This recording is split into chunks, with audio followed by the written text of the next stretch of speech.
přes? Jo, přes. Tam uděláme hned. Že nevolat Marcela. To bylo dobrý.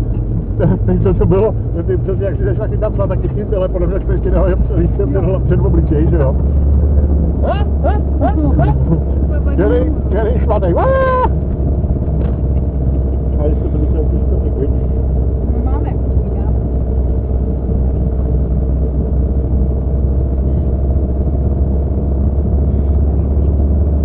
A je venko.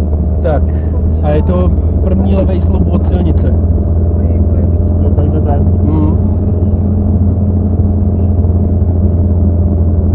Tady zase nějak přestupil, ale to mi tam, jo, to je ono.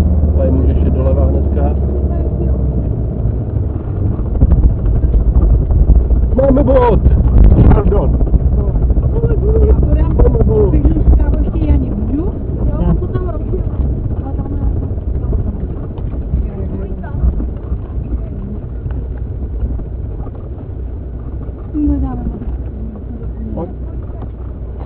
Tady to je 32, ano. Tiskoproudové pneumatiky nějaké.